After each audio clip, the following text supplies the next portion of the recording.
contrôle pour les Américains. Et nous sommes de retour au plateau pour la dernière partie de cette émission. Nous abordons notre quatrième sujet, c'est le sujet Togo. Pour parler des élections, le ministre de l'administration territoriale rencontre les autorités locales. Le ministre de l'administration territoriale, de la décentralisation et du développement des territoires rencontre depuis un moment les autorités locales dans le cadre de l'organisation des prochaines élections législatives et régionales. Le Togo va aux urnes le 20 avril pour le compte de ces deux élections législatives et régionales. Et le ministre de l'administration territoriale qui est en charge au niveau de l'administration de l'organisation de ces élections, au niveau de l'administration, puis c'est la CENI qui organise normalement les élections, il rencontre les autorités locales, les chefs traditionnels surtout, pour échanger avec ces autorités sur l'organisation de ces élections à leur niveau, surtout échanger sur l'accès de tous aux espaces pour pouvoir faire leur campagne. On sait que surtout pour les élections régionales et législatives, il y a plein de candidats et qui ont besoin de circuler sur toute l'étendue du territoire. Il ne faut pas créer des conditions qui avantagent certains et qui désavantagent d'autres. Le ministre est dans cette logique de rencontrer les autorités locales, ce qu'il fait depuis un moment. Nous saisissons l'occasion de revenir sur ces démarches et peut-être permettre à tout le monde de comprendre cette liberté qui est accordée à tous les candidats pour que eux tous aient les mêmes chances pour pouvoir parler aux concitoyens avant la tenue de ces élections. Je commence par vous, Fioclou Adam Blenou. Le ministre Rodabalo est en tournée depuis un moment pour sensibiliser les autorités traditionnelles et locales sur l'organisation de ces élections.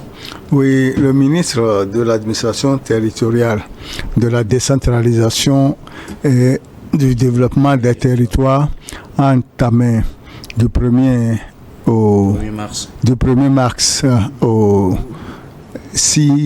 7 mars une tournée au chef-lieu de région. Cette tournée a commencé dans la région de Savane, dans la région de la Kara, centrale des plateaux maritimes et dans le Grand Lomé, qui a eu comme apothéose à l'hôtel La Concorde le jeudi 7 mars. Cette tournée a pour objectif de sensibiliser les acteurs locaux, les maires, les chefs cantons, les chefs de village, afin de permettre à tous les candidats de battre campagne sur toute l'étendue du territoire national, sans restriction aucune. Donc, il a saisi de cette occasion pour expliquer ce que c'est qu'une élection régionale, ce que c'est qu'une élection législative. Il était accompagné du directeur de la décentralisation et sa suite. Et je peux affirmer ici haut et fort que c'est une tournée qui est arrivée à point nommé, parce que beaucoup de Togolais ne savent pas ce que c'est qu'une élection régionale. Et il a expliqué longuement. Ce serait une première et ça contribue à finaliser le processus de la décentralisation au Togo. Et entamé, puisque la première loi sur la décentralisation a été élaborée à l'Assemblée nationale en 2007 et elle a suivi plusieurs modifications, dont la dernière date du 4 juillet 2022.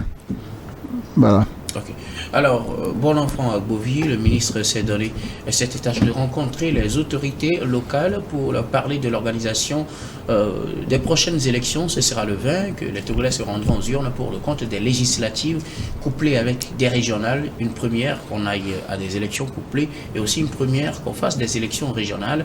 Le ministre a voulu que les mêmes chances soient accordées à tous les candidats. Bon, évidemment, ça c'est de bonne guerre. Même si c'est la CENI qui organise les élections, la CENI est chapeautée par le ministère de l'administration territoriale. Ça, c'est une démarche quand même à saluer, parce que lorsqu'on parle d'élections régionales, puisque nous en faisons, élections législatives, chaque fois, les Togolais sont habitués, ils savent ce que c'est. Maintenant, pour les régionales, pour la première fois que le Togo devrait organiser cela, il faut que les autorités, accompagnées de leurs consciences, puissent être au chevet de la population. Et quelle population? mais les collectivités, les chefs traditionnels, etc., tous ceux qui doivent être, voilà. Et nous avons su que par le passé, les chances ne sont pas données de manière équitable à tout le monde. Aujourd'hui, le gouvernement, par l'entremise du ministère qui chapeaute les élections, a pris cette initiative-là à bras le corps pour expliquer d'abord le bien fondé de cette élection régionale qui s'ajoute aux autres élections que nous avons l'habitude de connaître et de leur inculquer ou bien informer sur les principes et les conduites à tenir lorsque des candidats arriveraient dans leur circonscription.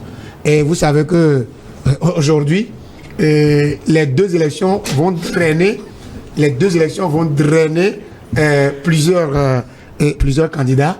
Donc la pédagogie est venue à point nommé afin de pouvoir diriger les choses, puisque tout compte fait, si on dit qu'il y a des candidats qui sont allés dans cette contrée ou dans l'autre et il y a des problèmes, c'est à lui que les choses vont revenir. Donc il est prévoyant pour faire cette tournée-là qui est venue à point nommé, histoire d'expliquer les choses aux gens et dévoiler l'esprit dans lequel ces élections-là doivent se passer pour le bonheur, comme je viens de le dire, du peuple togolais. Donc c'est une initiative à saluer. Vous saluez également cette initiative du ministre de l'administration territoriale, de la décentralisation et du développement des territoires, Gabin Adjaro. Il était en tournée depuis le début du mois jusqu'à jeudi passé pour rencontrer les autorités locales dans toutes les régions, pour les entretenir sur l'organisation des prochaines élections législatives et régionales et aussi mettre l'accent sur l'accès de tous au territoire, aux espaces pour pouvoir s'exprimer face à la population, faire librement campagne sans rencontrer de restrictions de la part de qui que ce soit. Oui, c'est une initiative assez louable de la part du ministre Oda Balo. Vous savez, c'est un colonel, n'est-ce pas? Colonel Awate Oda Balo. C'est une initiative assez louable de sa part parce que si je m'en souviens très bien, c'est la première fois dans l'histoire du Togo qu'une telle tournée organisée à la veille des élections. Ça veut dire que c'est quelqu'un d'assez prévoyant qui pense réellement au rétablissement de l'ordre sur toute l'étendue du territoire et c'est de bon ton de le faire.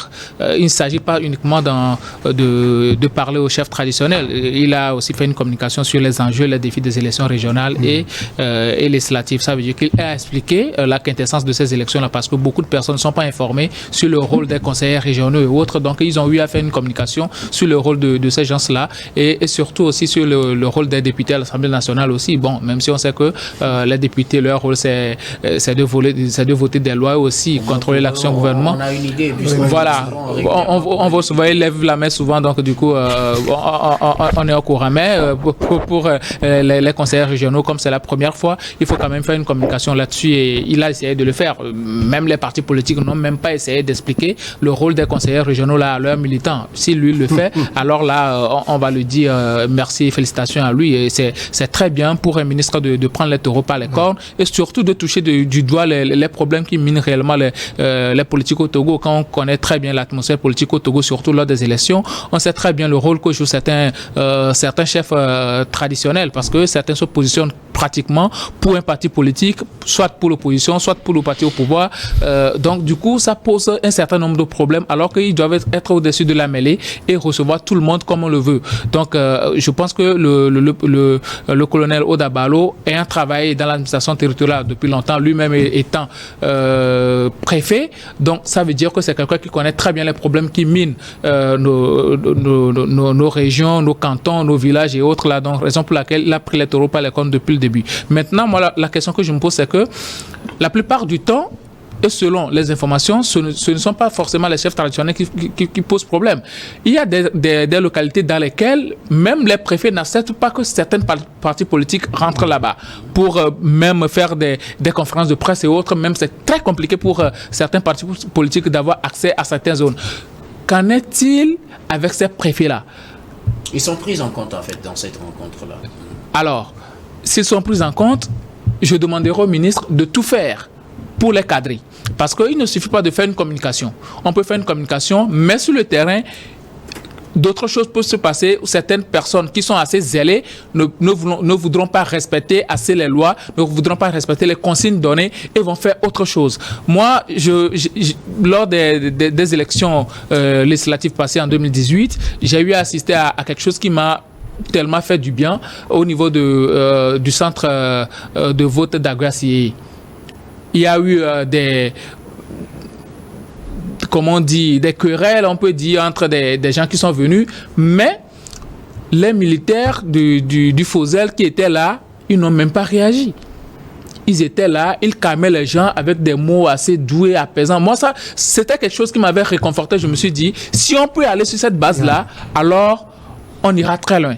Donc, il ne faudrait pas que ces acquis-là que nous avons déjà, que certains individus qui sont zélés, que ce soit du parti au pouvoir, que ce soit de l'opposition, vont se dire, moi ici c'est mon fief. Parce que les histoires de fief là, ça pose toujours problème.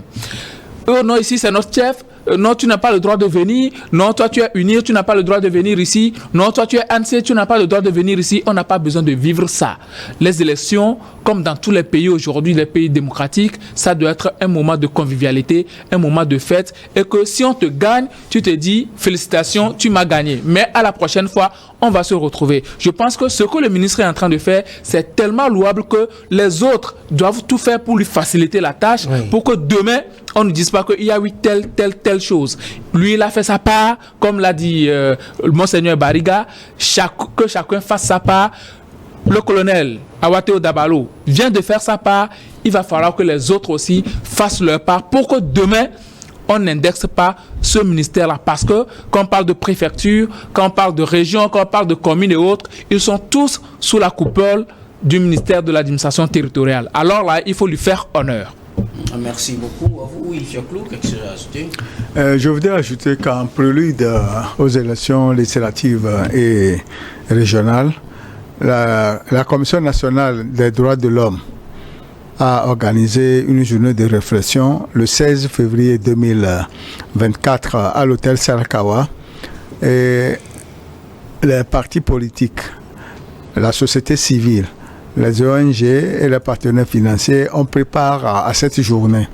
Et ces genres de doléances sont portés à la connaissance de la commission. Et avant cela même, il y a eu la dernière discussion au niveau du cadre permanent de concertation. Les mêmes doléances sont portées à la connaissance du ministère de l'administration. Fort de toutes ces doléances, le ministre a jugé utile de faire cette tournée et les personnes impliquées ou bien les structures impliquées sont les suivantes. Il y a tout d'abord les préfets, les maires, la chefferie traditionnelle, les leaders religieux et communautaires, les responsables des services déconcentrés de l'État, la société civile et les autres acteurs.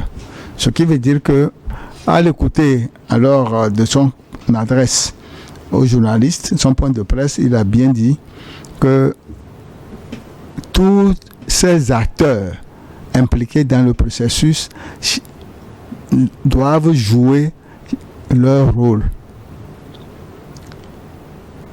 Chaque candidat, que ce soit indépendant ou de parti politique, a le devoir de jouir de ses droits et ces droits lui permettent de battre campagne où il veut, quand il veut, suivant le code électoral. Donc, comme nous tous, sur ce plateau, nous avons trouvé que cette tournée est venue à point nommé, nous ne pouvons que la louer et la saluer. Et pour revenir aux doléances de Gabin, je peux dire que tout a été pris en compte et d'après les informations à notre possession, ces élections législatives et régionales se passeront dans une bonne ambiance parce que il y a la sensibilisation qui doit suivre, il y a les partis politiques qui doivent jouer leur rôle, il y a les acteurs locaux qui doivent jouer leur rôle. Il n'y aura plus d'interdiction pour dire que ici c'est mon fief, ici nous sommes tous des Togolais et nous avons droit de parcourir tout le territoire pour la campagne que nous voulons porter à l'endroit de nos populations. Ceux du nord, du sud, de l'est en est sont tous des Togolais et ceux qui sont majeurs pour participer au vote ont droit d'aller suivre ce que les programmes de société, bien les programmes des indépendants et des partis politiques. Donc, moi, à mon humble avis, que Gabin soit rassuré. Ok.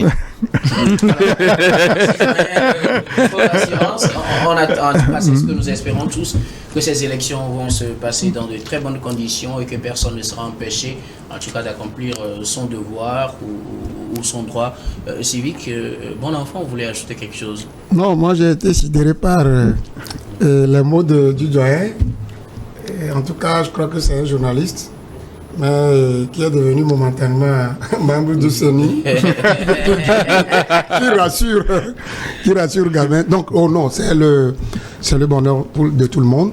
Et c'est pour la première fois, sincèrement, qu'à l'approche d'une élection de cette ampleur, couplée d'ailleurs, que le ministre prenne son bâton de pleurin pour rappeler aux uns aux autres. Maintenant, nous parlons. Le gouvernement a fait sa part à travers le ministère qui chapeaute les élections. Maintenant, nous qui sommes des électeurs, nous aussi nous devons faire votre part.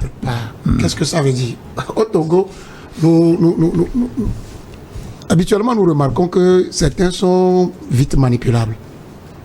Certains sont vite manipulables. Là où ils ne devraient pas avoir de pétrin, c'est là ils veulent mettre les choses. Nous sommes toujours sur ce plateau. Nous parlons des élections d'autres pays. Nous parlons de l'organisation des élections d'autres pays. Ce serait une fierté pour nous que ces élections législatives et régionales soient une leçon pour certains pays de la sous-région pour qu'ils nous copient. Ça veut dire quoi? Ça veut dire que lorsque les autorités sont en train de faire leur part, il faut que nous, citoyens, à qui la Constitution a donné l'opportunité d'aller voter au moment opportun pour que nous aussi, nous fassions preuve de retenue pour qu'on ne tombe pas habituellement dans le jeu des gens qui ont l'intention, sachant que tu peux ne pas gagner, tu vas perpétrer des choses pour qu'on croit que c'est ces choses-là qui vont entacher les choses. Non, il faut que tout le monde, pour la première fois, fasse preuve de civisme pour que cette élection réponde aux aspirations de tous, pour que à la fin de la proclamation, vaincus et vainqueurs se serrent la main. Ça doit être ce que le peuple aurait souhaité. Pour qu'on oublie, vous voyez, on peut mal faire plusieurs années, mais une seule fois, si c'est bon, on va oublier tout ce qui s'est passé pour qu'on évolue ensemble. Merci beaucoup à vous, bon enfant Agovi, expert Gabin. Oui, je pense que depuis plusieurs années déjà, on organise des élections sans heure. La plupart du temps, peut-être c'est après la proclamation des résultats qu'il y a problème et il y a des contestations un peu partout et tout. Je pense qu'il faut aller dans ce sens-là. Et je l'ai dit tout à l'heure que le ministre de l'administration territoriale, lui, il a fait sa part, mais il faudrait que les institutions qui rentrent en jeu aussi dans les élections fassent leur part. Je veux parler par là de la CENI. J'aurais aimé que la CENI fasse une tournée ou bien peut-être une séance de travail avec les partis politiques qui les rassure par rapport à la proclamation des résultats, que voilà, ceux qui vont sortir des urnes, c'est cela qu'on va proclamer pour qu'il n'y ait pas de quiproquo demain. Parce que souvent, il y a problème. Peut-être le jour des élections où on crie parfois que il y a certains jurnes qui se sont retrouvés dans la maison de certains chefs de tout ça c'est faux, ce sont des mensonges. Ce sont des mensonges. Ou bien il y a eu bourrage d'urnes quelque part. Ça peut être de fausses informations aussi. Donc, il faut aussi travailler avec les partis politiques pour faire en sorte que ceux-là soient rassurés et surtout les canaux par lesquels ils peuvent obtenir leurs procès-verbaux ou bien les résultats et surtout la manière de contester les résultats. Si tu te sens voler ou bien tricher quelque part, il y a les voies légales par lesquelles il faut procéder pour avoir gain de cause. Nous avons déjà des acquis, à savoir que les dernières élections que nous avions faites, c'était dans la convivialité, c'était dans la paix, c'était dans l'amour. Nous devons continuer sur cette lancée-là. Et surtout que aucun Togolais ne doit se sentir, menacé par la victoire de qui que ce soit. Qu'on se dise qu'à la fin de chaque élection, c'est le Togo qui a gagné et puis qu'on se serre les coudes pour avancer et construire notre pays. Alors, merci beaucoup. À vous, nous arrivons pratiquement à la fin de ce numéro de Regard Croisé. Mais avant de nous séparer, comme d'habitude, nous allons faire notre dernier tour de table pour vos mots de fin sur un sujet de votre choix. Je commence par vous, bon enfant Govi. Oui, bon, je ne changerai pas mon chapitre.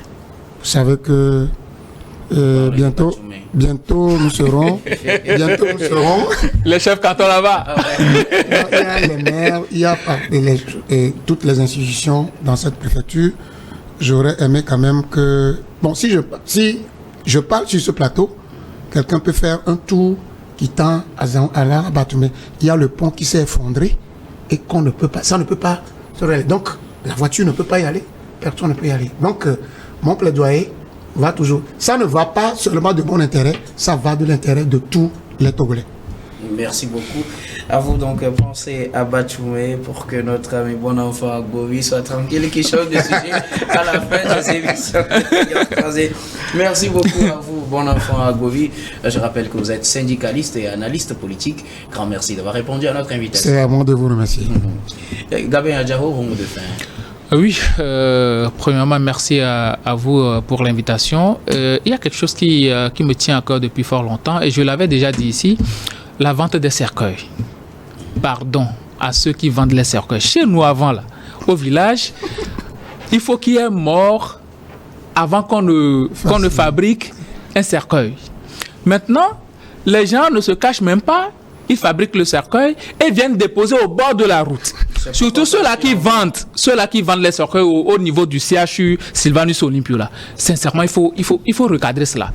Parce que moi, je ne peux pas vouloir aller à l'hôpital, recouvrer ma santé et puis sur la route, je vois des cercueils. C'est l'esprit de mort qui m'appelle. Qui ont perdu des gens et donc ils ont besoin de... Ils ont besoin de cercueils. Mais si quelqu'un meurt pour toi, tu t'en vas, tu demandes au charpentier de dire fais-moi un cercueil. Et là, il fait le cercueil compte tenu de la mesure de la personne. Mais je vais à l'hôpital et puis à côté, je vois des cercueils. Mais c'est l'esprit de mort qu'on est en train d'amener. S'ils veulent s'organiser, ils peuvent s'organiser pour avoir des funérariums, pour avoir des services de pompes funèbres. Oui. Et là, quand on vient dans cette maison-là, on trouve tout. Mais exposer les cercueils comme ça au bord de la route, mais quand même. Et il faut que les mairies, je ne sais pas, c'est Golf 4 là-bas, non? Si c'est Golf 4, que M. Jean-Pierre Fabre et Mme Isabelle Manavia Mengavi fassent tout pour faire déguerpir ces gens-là parce qu'on ne peut pas avoir des robes de mariée à côté, une boutique de robes de mariage à côté, et à côté on voit en même temps les cercueils. C'est quoi ça? Merci beaucoup. J'en ai fini. À vous, vous êtes juriste, directeur des cabinets Juriste Consulting. Merci beaucoup d'avoir répondu à notre invitation. Merci, Dr Guillaume. Monsieur Claude, nous allons terminer avec vos mots de fin. Oui, moi je reviens toujours sur la réparation du feu tricolore du complexe scolaire La Source. Il faut qu'on fasse le tout pour réparer ce feu. Et ce sera tout. Merci beaucoup à vous, Fiaclo Dangoulenou. Vous êtes journaliste, directeur de publication du journal L'Enquêteur. Merci beaucoup d'avoir répondu à notre invitation. C'est moi plutôt qui vous remercie. Nous disons merci également à toutes les équipes techniques et rédactionnelles qui nous ont accompagnés à préparer et à présenter cette émission. Merci à Yves Maoumio à la réalisation, à Gaston Fanou à la diffusion et à Rebecca Bessou à la caméra. Merci également à vous, très chers téléspectateurs, de nous avoir suivis. C'est la fin de ce numéro de Regard Croisé. Je vous retrouve demain avec le même plaisir pour un autre numéro.